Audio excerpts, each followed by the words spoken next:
नमस्कार दोस्तों, आज की ताज़ा खबर में आपका स्वागत है। आज हम उस खबर की तह तक चलेंगे जिसका इंतजार देश के करोड़ों वरिष्ठ नागरिक, हमारे पेंशन भोगी भाई बहन पिछले कई सालों से कर रहे हैं। एक ऐसी खबर जो सीधे तौर पर उन लोगों के जीवन से जुड़ी है जिन्होंने अपनी पूरी जिंदगी इस देश के संगठित क्षेत्र को सींचने में लगा दी। हम बात कर रहे हैं कर्मचारी पेंशन योजना यानी EPS 95 के उन पेंशन भोगियों की जिनकी आंखें एक सम्मानजनक पेंशन राशि के लिए पथरा गई हैं।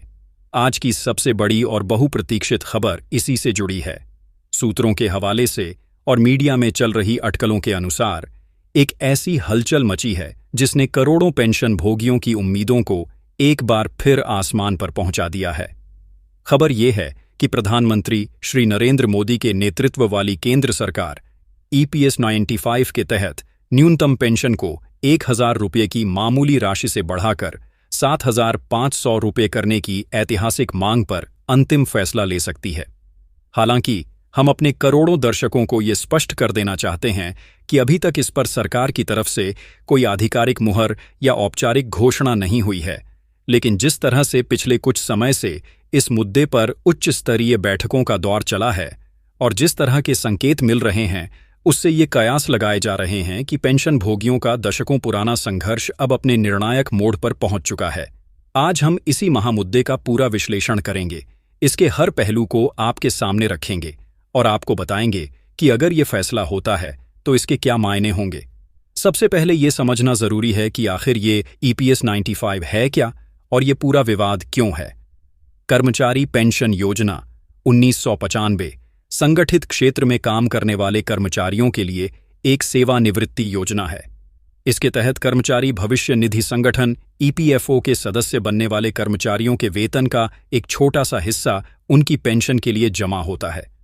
मकसद ये था कि जब ये कर्मचारी 58 साल की उम्र में रिटायर हों तो उन्हें एक नियमित मासिक पेंशन मिले जो उनके बुढ़ापे का सहारा बन सके। लेकिन विडंबना देखिए, बुढ़ापे का सहारा बनने वाली ये योजना खुद आज सहारे की मोहताज नजर आती है।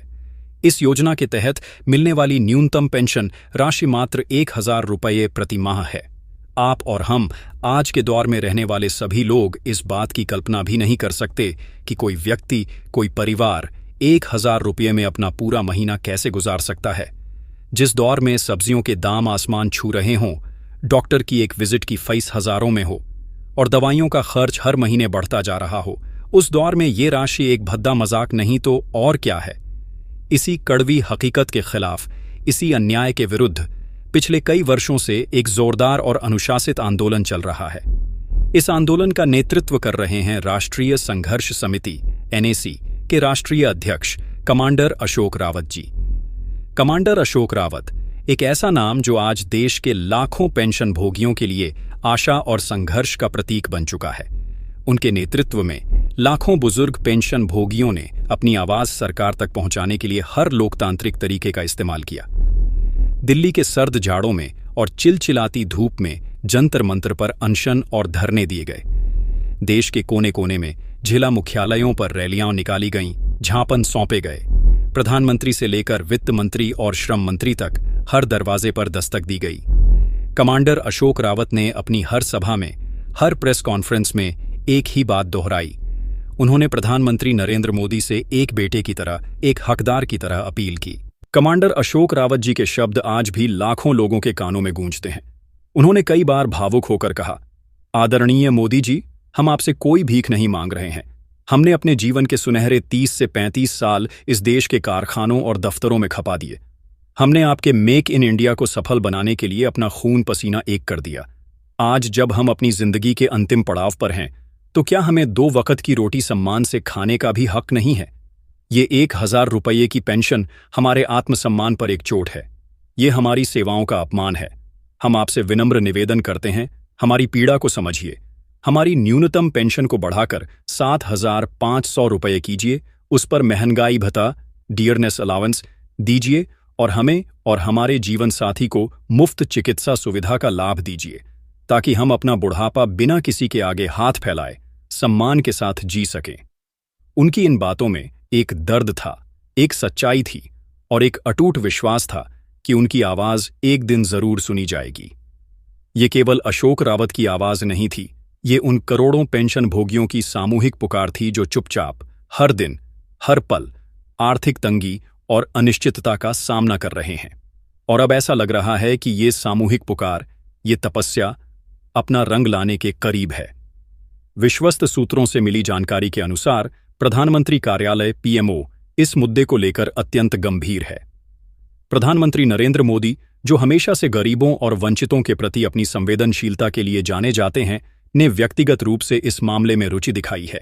बताया जा रहा है कि इस मुद्दे पर श्रम मंत्रालय, वित्त मंत्रालय और ईपीएफओ के शीर्ष अधिकारियों के बीच कई दौर की गहन मंत्रणा हो चुकी है।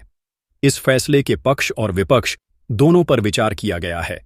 एक तरफ करोड़ों पेंशन भोगियों को एक सम्मानजनक जीवन देने की नैतिक जिम्मेदारी है, तो दूसरी तरफ सरकारी खजाने पर पड़ने वाले वित्तीय बोझ का भी सवाल है।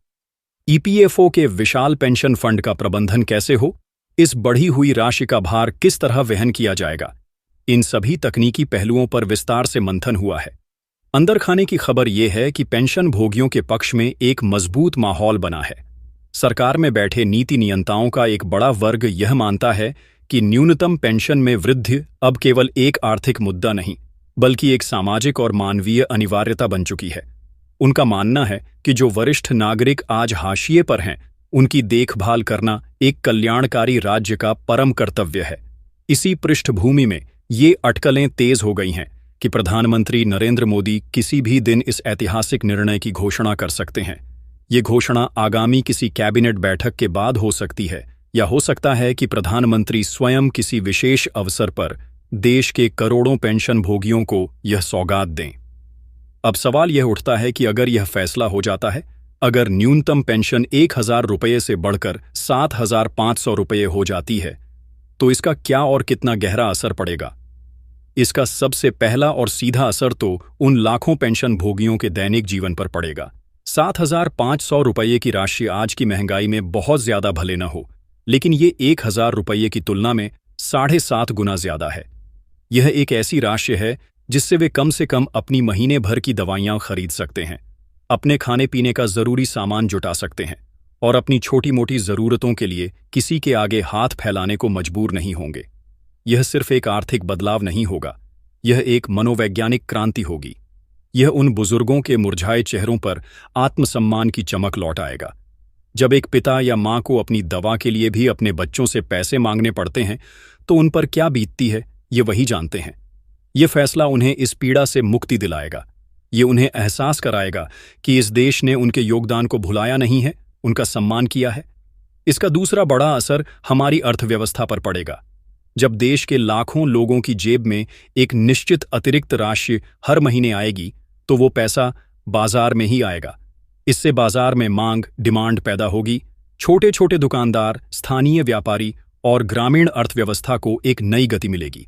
यह एक तरह से अर्थव्यवस्था के चक्र को तेज करने का काम करेगा, जिसका फायदा अंततः पूरे देश को मिलेगा। तीसरा और सबसे महत्वपूर्ण असर सामाजिक है।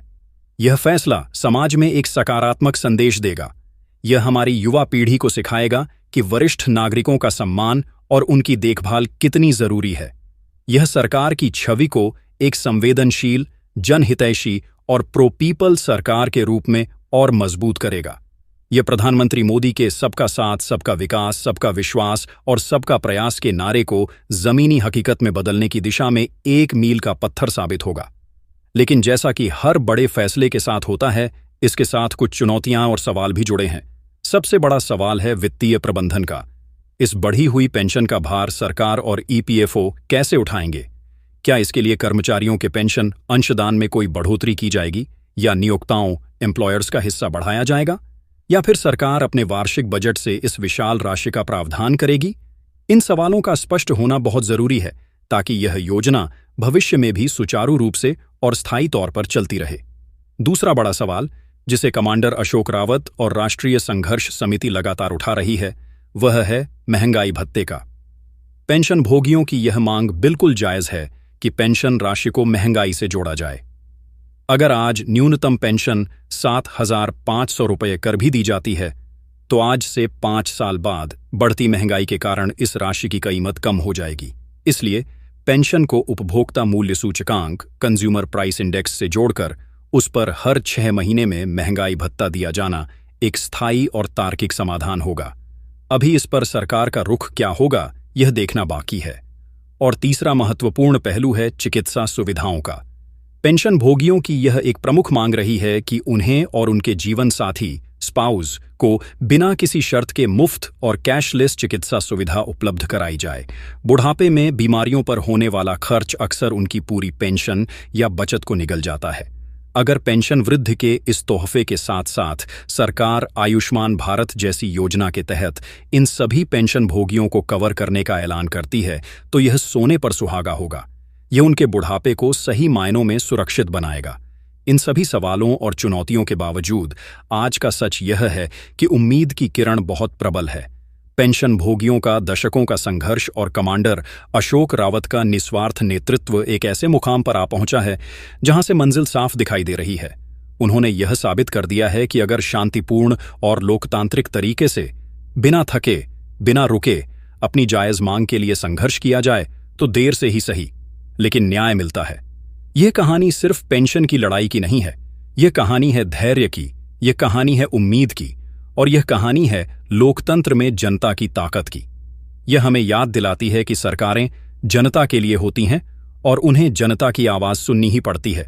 हम इस मंच से देश के नीति नियंताओं और विशेष रूप से प्रधानमंत्री श्री नरेंद्र मोदी जी से यह पुरजोर अपील करते हैं कि वे देश के इन करोड़ों वरिष्ठ नागरिकों की पीड़ा को समझते हुए उनकी उम्मीदों को पूरा करें और न्यूनतम पेंशन को 7,500 रुपये करने की घोषणा में और विलंब न करें। आपका एक हस्ताक्षर, आपका एक निर्णय करोड़ों लोगों के जीवन में एक नया सवेरा ला सकता है। यह उनके लिए आपके द्वारा दी गई सबसे बड़ी सौगात होगी, जिसे वे जीवन भर याद रखेंगे। हम अपने सभी दर्शकों को आश्वस्त करना चाहते हैं कि जैसे ही इस खबर पर कोई भी आधिकारिक पुष्टि होगी, कोई भी औपचारिक घोषणा होगी, हम सबसे पहले आप तक वो जानकारी पहुंचाएंगे। तब तक के लिए हम सब मिलकर उन करोड़ों पेंशन भोगियों के लिए प्रार्थना करें, उनकी उम्मीदों को बल दें कि उनका संघर्ष जल्द से जल्द सफल हो। आज की इस विशेष रिपोर्ट में बस इतना ही।